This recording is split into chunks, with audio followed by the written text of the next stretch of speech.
Hi Crusaders! This week we're returning to West Point to visit the Bridges of the Past trail that we visited earlier last spring. It's always good to revisit a place that you've hiked before because a lot of times you'll see a completely different set of things that you didn't see the first time. The trail pretty much begins underneath this train trestle. Historically, this trail was known as part of the L&N Turnpike, so this road was actually used by some pretty famous people, including President Andrew Jackson, and it was restored so that you can walk along it, but because it used to be a road and it was restored in such that way, it is very wide and so easily socially distanced on this trail.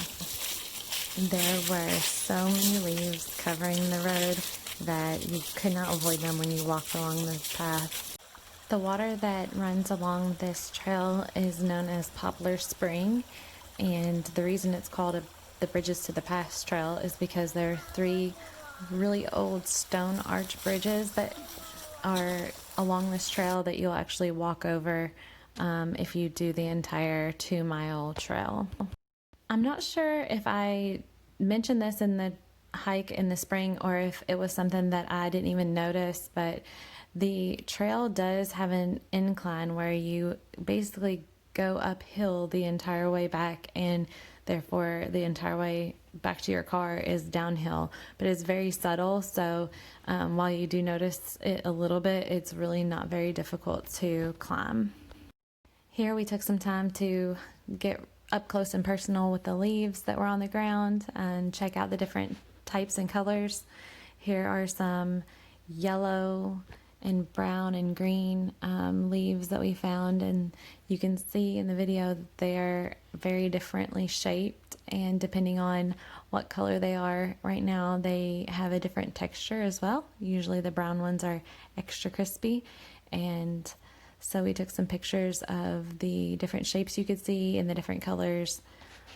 And we also tried to video the leaves falling to the ground. So in the next video, I'll show you what it actually looked like to watch the leaves falling.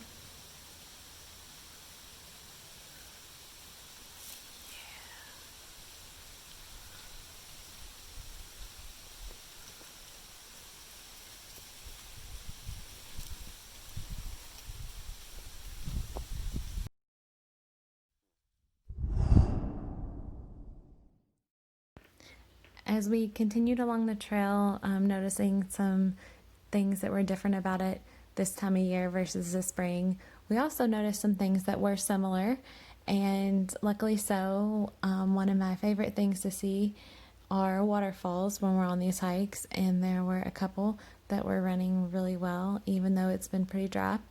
So I've got some videos for you of the waterfalls coming up and some fish we saw swimming in the spring water.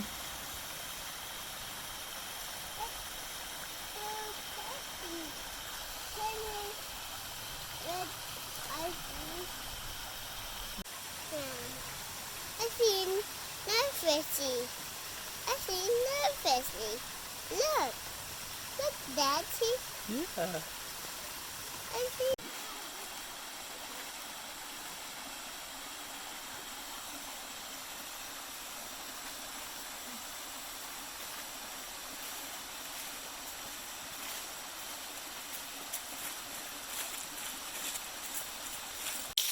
My favorite things about this hike were walking along and watching the leaves fall to the ground and listening to the sounds of the waterfalls.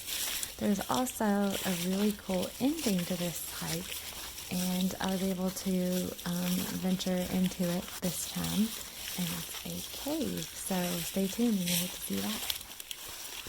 I was lucky enough to see a couple mushrooms on the hike and took some pictures for you guys. This is a bracket fungus because of the way it grows on the side of the wood. I also got a picture of one of the stone bridges that you can see from the trail that were constructed a long time ago. There are 3 of these that you can see on the trail, but they're a little bit harder to see from the top. And near the end of the trail there is a Seabolt Cave. We took a little walk across the spring to get to the entrance to the cave and take a look inside. Unfortunately, this part of the trail is not wheelchair friendly, but here's a look at what you can see once you step inside the entrance to the cave. Ready? Yeah. You want to look? Yeah. It's deep. It's deep.